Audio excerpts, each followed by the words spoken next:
Well, everyone, it is time to finally begin my Star Wars book review series. Something that I've been teasing all year, something that I was supposed to start a few months ago, but things got in the way and I had to push it back until now. So I'm finally ready to begin my Star Wars book review series. And the real reasoning for me doing this, quite honestly, is The Force Awakens came out in December. And I got bit by the Star Wars bug again, and I started picking up all the old books that I've read, including some that I never read before. Books from the expanded universe, what is now deemed the Legends timeline by Disney, and is no longer officially canon with the movies themselves, which I guess is something I can talk about here. It doesn't really bother me that Disney did that. I know a lot of fans had a problem with that. When I saw Timothy Zahn at AwesomeCon earlier this year, he even commented on it. He's like, guys, it's like, look, Disney and J.J. Abrams, they aren't going to come to your house and take your books. It's fine. You can still enjoy your books. It's not the end of the world. And it really isn't. To me, it's just another timeline. It's not, it's a separate canon. That's just what it is. And I can enjoy anyone that I want. It's kind of like, various other franchises and IPs have had different timelines. Transformers has had so many, it's hard to keep track of all of them, but G1 will always be my favorite, because that's the one I grew up with.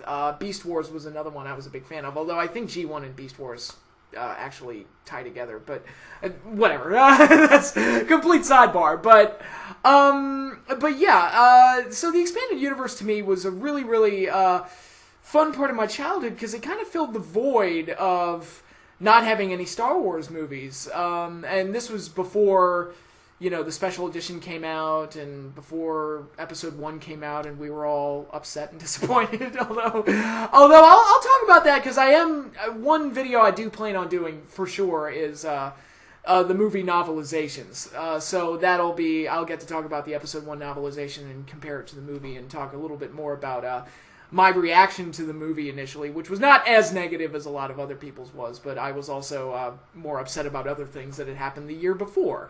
But whatever. I've already covered that in an insanely long series of videos, but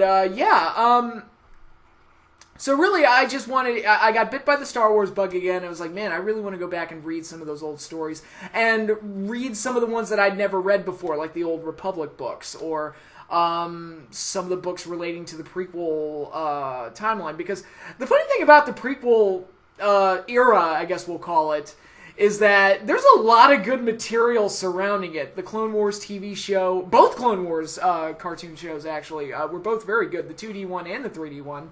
Some of the books are really good. Some of the video games are really good. It was just the movies. So, but that really does highlight how the expanded universe was really just this great, wonderful exploration of the Star Wars universe, because the Star Wars universe was so rich. Just looking at the movies, I mean, and the expanded universe was a way for writers and creative minds to take a character that was only on screen for maybe 5 seconds, or take fans' assumptions of certain characters like Boba Fett. Boba Fett doesn't do shit in the original trilogy, but I'm convinced that one line from Darth Vader, where he just points at Boba Fett and says, "No disintegrations," that one line right there told us everything it just told us everything that we wanted to know about Boba Fett, and just let our imaginations run wild, where that one line officially designated Boba Fett as the most feared bounty hunter in the galaxy, in the minds of all the fans. And the expanded universe was a way to expand on that and show how Boba Fett is the most feared bounty hunter in the galaxy. And, man, wasn't it so much cooler before we saw him as a 10-year-old kid? But yeah, there were all kinds of things that the expanded universe did. So to me, it was a big part of growing up as a Star Wars fan. It was something that I loved and cherished, and I've got... fortunately, I'm buying all the old books again. I wish I had my original copies, but those things are long gone, unfortunately. But, it was it took an already rich universe and a rich story and, expanded universe. it expanded on it and made it even richer and even more fun and just, for better or worse, because not every expanding universe story was gold, and I'm going to cover some bad ones in this series, which, by the way, I plan on doing this series on a monthly basis, and I know that means I'm going to be doing a lot of things on a monthly basis. I'll be doing top 10 matches. For my wrestling videos, I'll be doing top 10 matches, and I'll be doing classic match reviews, and now I'll be throwing Star Wars videos on top of that. So hopefully I don't stretch myself too thin, but it's the expanded universe was so great and so rich that I'm really excited to get to talk about it. Now, a couple of things to go over with you guys as far as how these videos are going to work. I just want to make sure I make a few things clear. I'm talking a lot about the expanded universe, which refers exclusively to the Legends timeline, as Disney has designated it. But I'm not going to limit myself to that, per se, because there are some books are being released. Grand Admiral Thrawn is getting a book next year that ties into the new timeline. He's canon again, so you damn right I'm going to pick that book up and read the fuck out of it. So, man, and I met Timothy Zahn. He didn't mention anything that he was writing a Thrawn book. I'm like, man, you sneaky Pete. That's great, though. It is great. I'm really happy about it. But yeah, it's there's some good material coming out with the new timeline. So Marvel Comics has several comic book series going on. The C-3PO comic, which I definitely plan on doing a video on. I thought it was very good, and I definitely want to talk about it. So it won't. These videos won't exclusively be for the classic expanded universe. Some of the new Disney timeline is going to tie into it as well, and I'll be sure to cover various pieces from that timeline too. I will not be taking fan requests for these videos. I know with my classic match reviews, I conceded and said, the fans, the people who watch my videos, they should have a say in which matches I review, and it actually makes the selection process a lot easier. With these, it's a little different because I'm going to have to read books. It's not something that I can just knock out in an afternoon, watch a... It's not like watching... I just did the Bret Hart SummerSlam video. It's not like watching 2 30-minute matches. I can knock that out quickly. Just give me one free night and I'll have it done. But when it comes to a book, that requires a little bit more time. I metro into work, so that helps. I can read the book on the way to work and on the way back home. But it's not something that I can knock out in an afternoon. And I already have a pretty good idea of what books I want to cover and which ones at least for the first 7 or 8 videos, I've got those pretty much mapped out. So I won't be taking fan requests because I've had to pretty much plan these videos out long in advance. I know which ones I'll be doing by June of next year, it seems. So yeah, no fan requests, I'm sorry. And also take into account that any books that I'd have to read for this, I have to purchase on my own. And I've got a fairly big Star Wars book collection. I know you can't see it back there, but fairly big, and I've got a lot of material to work with. But if you all request something that I don't have, that means I have to go run to the store and buy it. It's not like pro wrestling where I have access to the largest video library in wrestling history with the WWE Network, which fulfills several other needs as well. So. Most classic matches I can find on the WWE Network. Not all of them, but most of them. With Star Wars, again, it's a little different. I have to track the book down, buy it, and then read it. So a little bit more time and money goes into it. So that's another reason I'm not taking fan requests. Another part about this that I want to make clear, I'm not saying it's not ever going to happen, but it is not likely that I'll be covering video games anytime soon. I'm not the biggest gamer on the planet. I am not, I haven't played any Star Wars games. The last one I played was Rebel Strike on GameCube. I didn't play Battlefront. I didn't play Knights of the Old Republic on Xbox, which I'm actually going to talk about a little bit in one of my videos coming up, so be on the lookout for that. It's going to tie into one of the books that I'm reviewing. Yeah, I'm just not the biggest gamer in the world, so I don't have a great knowledge of the Star Wars video games, so I wouldn't be able to offer too much about it.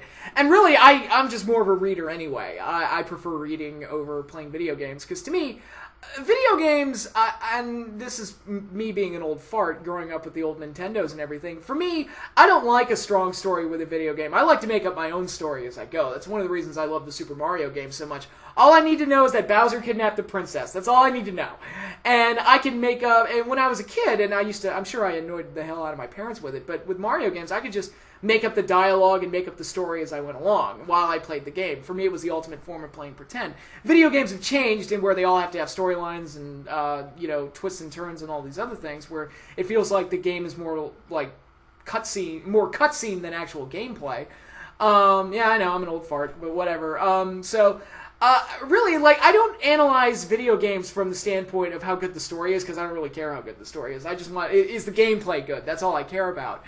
And so I don't think I would offer the greatest insight into Star Wars video games. Now, are there Star Wars video games that I've played and enjoyed? Yeah, I like Star Wars Bounty Hunter. I liked the Super Nintendo games. But again, that's just the original trilogy acted out in a video game, so I wouldn't have much to offer. Rogue Squadron on N64 is my personal favorite Star Wars video game of all time, but like I said, I wouldn't have much to offer as far as a game reviewer goes, because it's a completely different animal. I might do it one day, but I just don't feel like I would have as much to offer as far as reviewing video games go. Like, a book I can do, because I can read it, understand it, analyze it, all that other stuff, but gaming is a whole nother animal. Like, I can, review a book and not show you anything. I can just hold the book in my hand and that's it. With video games, I'd have to show, like, me actually playing the game. I feel like that's the only way I could do it, and there are so many other better video game reviewers out there than me. So, I mean, go watch The Angry Video Game Nerd, go watch Spoonie, or tons and tons and tons and tons of other guys. Game Grumps, so many others that can do it better than I could. So as far as reviewing video games go, I wouldn't have much to offer. Now, I won't be sticking strictly to novels. But I will be covering some of the comics, as I mentioned. I do want to do the C-3PO comic. Granted, comics bring about a whole nother animal. It would not... When I do review comics, it will not be as good as a Linkara video, so please keep that in mind. I am not... Oh, sorry about that. Ooh, my power just almost went out. That's weird. Okay, moving on. Anyway, where was I going with this? Oh yeah, so comics. I'm not gonna be the best comic book reviewer either, but I'll give it my best. But like I said, I'm no Linkara. So that's another thing to keep in mind. And another thing to build off of that, another thing to really keep in mind. I am not the most knowledgeable Star Wars person in the world. There are people who could recite this shit off the top of their heads. I am not that good with it. I like to think of myself as a pretty big Star Wars fan. I love it. But I'm not a walking encyclopedia. So I might get things wrong. I might mispronounce names. One of the best jokes I ever heard about Star Wars is that most of the names look like anagrams, and it's completely true. If you read especially in the expanded universe, like the one I'm reading right now, actually, Fatal Alliance from the Old Republic books. Some of the names in that one, I'm just like, this is fucking this is fucking ridiculous. But it's like, I love how nobody shares names in Star Wars. It's like, there's no other Han running around or anything. I've seen Shizor pop up more than once, which is weird, but of all the names you would think that would come up more than once, you wouldn't expect that one to pop up. But in any case, yeah, just keep in mind I'm not the most knowledgeable Star Wars person in the universe, so please be gentle. This is intended to be fun, and I plan on having fun with it. So, with all that said, let's get started. Now, in selecting a first story to do for this particular series, it was actually kind of difficult. I knew I wanted to start with a big one that a lot of people probably remember, probably read themselves and were exposed to, at least the people that are my age, some of the bigger ones that we remember from the expanded universe. So I had it down to either the Thrawn trilogy, which is the biggest, and the one... It wasn't the first piece of expanded universe material. That was probably Splinter of the Mind's Eye, which I've never read, and I've been told it sucks. But, maybe one of these days I'll get around to it. But yeah, the Thrawn trilogy was the one that really kicked off just how big the expanded universe became. That was the one that really started it, at least for me anyway. And I think for a lot of other people. But I decided that one was a little too big,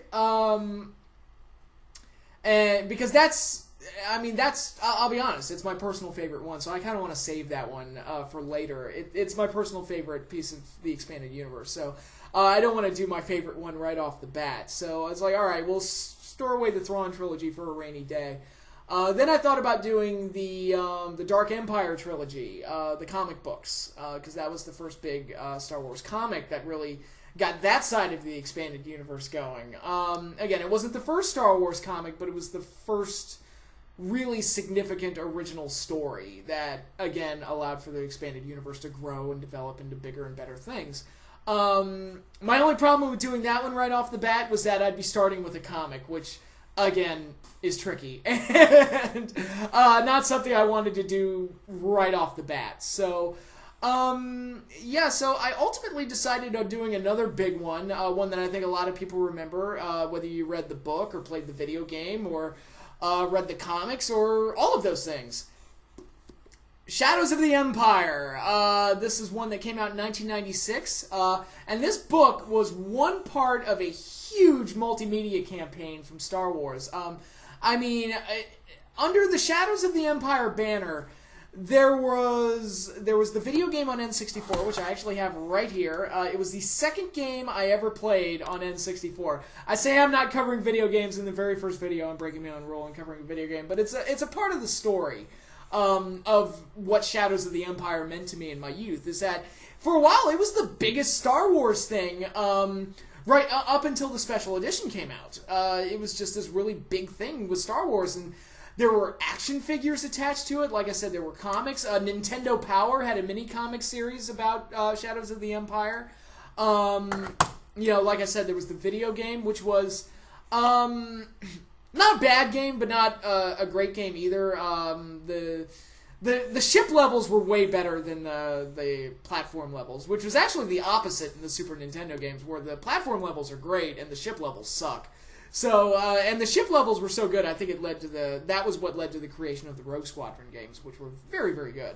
I mean, that first one on N64 is my personal, like I said, it's my personal favorite. But here I go, talking about video games when I said I wasn't going to do that. But, yeah, there was so much material attached to this story under this banner. Shadows of the Empire. The novel is written by, what's that name? Steve Perry.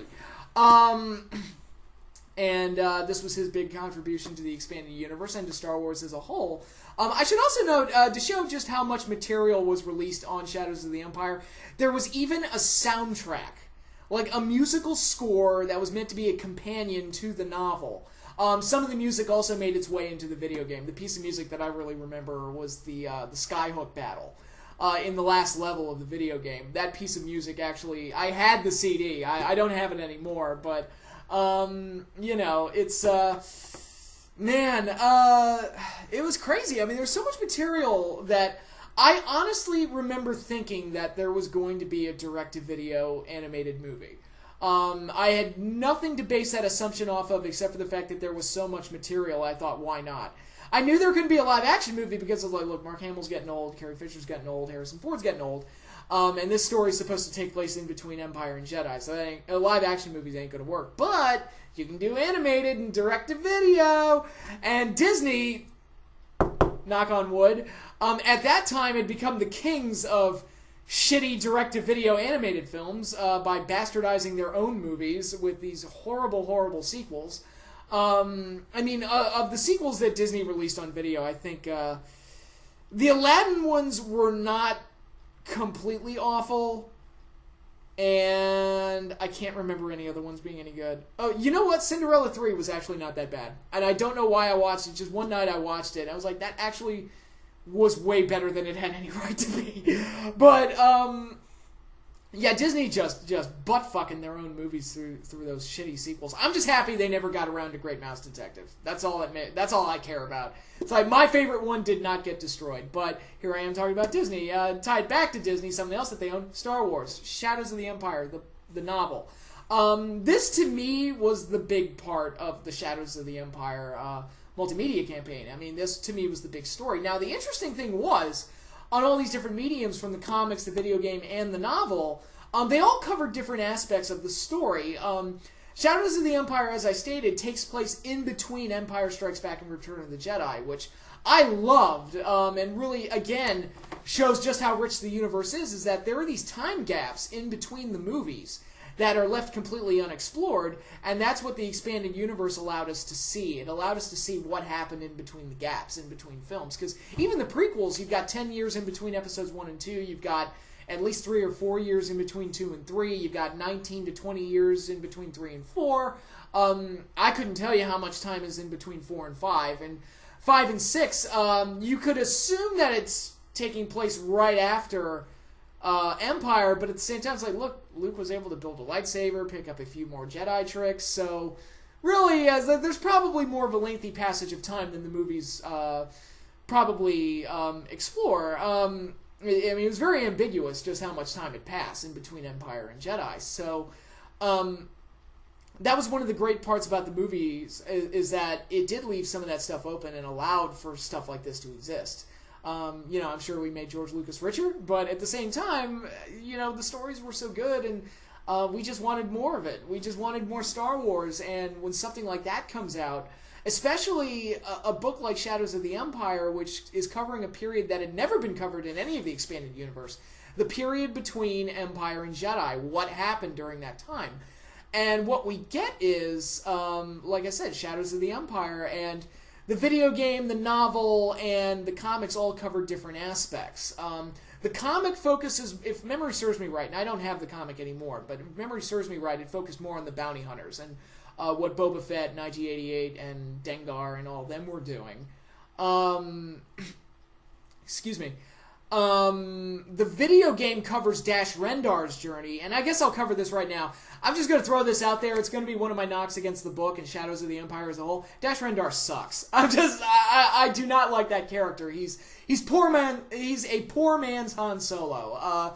Everything about him is just second-rate Han Solo. Instead of Chewbacca, he has a boring robot co-pilot that leaves absolutely no impression. So little of an impression, in fact, that I forgot his name.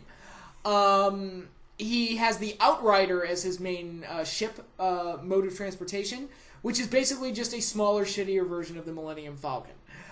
He's a dirty, rogue, smuggler type that plays by his own rules and is he's a scoundrel, shall we say. But again, he's just Han Solo, and we already have Han Solo, and Han Solo's awesome. And I think they felt like there had to be a character like Han Solo attached to the story, because Han couldn't be in it. Because in the video game, he's in the very beginning, talking to Dash Rendar, I guess you could say passing the torch, or whatever, or giving him the rub, to use some wrestling terminology. But, Han Solo has no place because he's frozen in carbonite the whole time. So, I guess they figured there had to be a Han Solo-like character, but my thing is they already had that. His name is Lando Calrissian. Why am I assigning accents to Lando's name? I don't know. But Lando Calrissian, he's a scoundrel and he's great and I love him. And he fits the bill just fine. We didn't really need a Dash Rendar. Except I guess they figured they needed some protagonist for the video game. So, and he's actually not in the book that much. So it's really not as much of a knock against the book.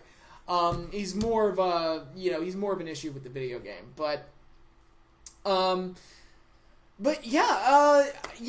like I said, the whole period in between Empire and Jedi was left largely unexplored, and the book takes the time to actually cover some areas and fill in some of the blanks, like how did the rebels get the plans to the Death Star, the second Death Star, what led to the Emperor coming up with this idea to kind of trick the rebels and lead them into this trap. Turns out it was an idea brought on by Prince Shizor, who is the head of the Black Sun, a criminal organization that the Empire allows to exist, and he's like the most powerful crime lord in the galaxy. And he's like got the Emperor's ear. They have a very, scratch my back, I'll scratch yours type of relationship. And Prince Shizor is gaining more and more favor with the Emperor. Darth Vader don't like that. Darth Vader doesn't like other people getting in the Emperor's ear because he likes to be the guy at the Emperor's he likes to be the Emperor's right-hand man. He doesn't like anybody else getting into that spot. And Shizor is definitely trying to usurp Vader and gain more favor with the Emperor and ultimately try to phase Vader out, which is a great rivalry, I think. I wish that the book had explored that even more. I wish there had actually been a one-on-one confrontation, like a fight between the two, which doesn't happen, unfortunately, because they do explain that Shizor is a great fighter. And I was like, man, put him up in there against the Dark Lord of the Sith. That would have been awesome. I'd have totally been down for that. But unfortunately, it doesn't happen. Not a face-to-face, hand-to-hand confrontation. But one of the things I love about Prince Shizor is that, he's very commanding. He's very in control of his surroundings. Got a lot of power and everything. But he's not a Force user, which I love. And that... any Star Wars story in the expanded universe that had a villain that was not a Force user, whether it be Grand Admiral Thrawn or Prince Shizor, I typically loved it because, whenever there's a Force user as the villain, it almost always winds up just being like the Emperor or Darth Vader again. No matter how hard they try, there's just too many similarities to the Emperor. And not that I'm knocking him, I love the Emperor, he's great, I love Darth Vader, but... anytime they tried to do evil Jedi or Sith or anything like that, actually it was one of my knocks on The Force Awakens. I felt like Supreme Lord Snickerdoodle, or whatever the fuck his name was, Emperor Gollum, I guess I'll call him. I don't mean to be snarky. I love I love Andy Serkis, but that was one of my knocks because to me this new guy he's just the Emperor again. Even if it turns out that he's Darth Plagueis, like a lot of fans have speculated, or if it turns out there's some other weird thing going on with him, and there's a major twist or whatever, it's like he's still just the Emperor again. And that was one of my problems with The Force Awakens. And whenever the expanded universe would give us a villain that was not a Force user, but found ways to deal with Force users, because this is a guy that's trying to find favor with the Emperor while also phasing out Darth Vader, which you're trying to phase out one of the most powerful and feared men in the entire galaxy. That takes some balls. But Shizor was a guy that could believably do it because he was so confident and so manipulative and so controlling that he could pull it off. And he felt like a legitimate threat to Vader and a legitimate threat to the heroes. You get to the whole closing sequence of the book where, the heroes have to storm his palace and save Princess Leia. And he feels like a legitimate threat to all of that. He puts out a hit on Luke Skywalker. More to play against Vader than anything else. And he's so great and so commanding that I can't help but love the guy. And anybody who's not a Force user that can give Force users a run for their money, that's awesome in my book. And it's awesome in this book, too. So not funny, but... Prince Shizor, more than anything else, he's my favorite part of Shadows of the Empire. I think he's a great villain. I think he's a great addition to the Star Wars universe. One of my favorite villains from the expanded universe, and really, he's the main thing that makes the book work for me. I love the way he was written. I love the way he acts and all of that stuff. And some other things, cool things. We get to see Luke Skywalker pick up a few new Force tricks, and he also builds his new lightsaber, something that we don't see in the movies. And it works great in the movies because it's a surprise when you see the green blade in Jedi. When he pulls that out for the first time, it's like, whoa, it's green. I didn't know lightsabers could be green. So it's actually a really cool surprise that Luke has the new lightsaber. But again, with the expanded universe, we can go back and take a look at those things and see how Luke got the new lightsaber, how he learned how to build it, and all of that stuff. Lando Calrissian maintains a regular presence throughout the story, and one of the things I love about Lando in the expanded universe is that he's always doing something awesome, and whether it be using his underworld connections to get information for the rebels, or what he does in the Thrawn trilogy, his new business endeavor, shall we say, in the Thrawn trilogy is just fantastic. It's just Lando's always keeping himself busy. His relationship with Mara Jade, that's expanded on and teased, and all the stuff that they do with that. That's all very cool, and Lando's just so cool. I love him so much. And whenever I read the books, I just picture Billy D. Williams with that smile on his face. Just Lando, just being Lando, doing all these awesome things. And you can't help but love the guy. He's just so charming, and it really comes across in the books. And it comes across here, too, because, again, he fills the Han role more than Dash Rendar does. You know, he's just so charming and likable. It's impossible not to like the guy. And, there's so many good things about Shadows of the Empire. You know, Princess Leia is great in this. You know, her whole mission to save Han Solo and wondering where does her relationship stand with Han. There's a part where she starts thinking, it's like, you know, I told him I loved him, but he didn't say I love you back. So what does that mean? I don't know. Are we a thing? Are we not a thing? I don't know, but I gotta find him. And, you know, that's one of the great things about books is that you can really get a sense of, like, what characters are thinking and how they're feeling at any specific moment in time. So there's a lot of the things I liked about the books. I'm trying to avoid as many spoilers as possible, but some spoilers will come up. Some of the things I didn't like about the book, I've already mentioned Dash Rendar, but that was, like I said, he's not as much of a problem in the book as he is just in general to Shadows of the Empire as a whole. I wasn't a huge fan, and again, I like that Shizor would go to the trouble, not go to the trouble, like, he's so confident, so self-assured, and his alien race apparently gives off these pheromones that make him irresistible to women, that he would try to seduce Princess Leia and live out every fanboy's fantasy by doing so. That's completely in character that he would do that, and that's great. Some of the descriptions of Princess Leia felt a little too overly sexualized. I don't know. It was a little weird while reading it. It just felt like a fanboy writing out his fan fiction, just being a little. It felt very fan servicey to kind of describe Princess Leia as being as sexual as she was. I don't know. It was a little weird to me. Great. I know I saw her in a metal bikini in Return of the Jedi and everything, but some of the descriptions in that book get pretty romance novel-y. I don't want to say 50 Shades of Grey, but about as close to 50 Shades of Grey as Star Wars is ever going to get. So, the scene with her and Shizor in particular was got a little steamy at points, and it's a little weird that they went to as much trouble to sexualize Princess Leia as they did. But again, it's not the end of the world. And hey, if you want to sexualize Princess Leia, this is probably the book you should pick up. Trying to think of something else. I already mentioned I would have liked a fight between Vader and Prince Shizor. I think that would have been cool. One other thing I loved, I haven't mentioned it, Darth Vader is great in this, because there are moments where they have Vader outside of the suit, basically doing his own self-rehabilitations and own, like, physical therapy, I guess you can call it, where he's trying to get used to being outside the suit and using the Force to try and improve his power when he's outside of the suit. And it really demonstrates how frail and fragile Darth Vader is. And really the black suit and the whole, the mechanical arms and everything and the breathing, it's all really a facade. He's really a broken, fragile man. Other books have explored this.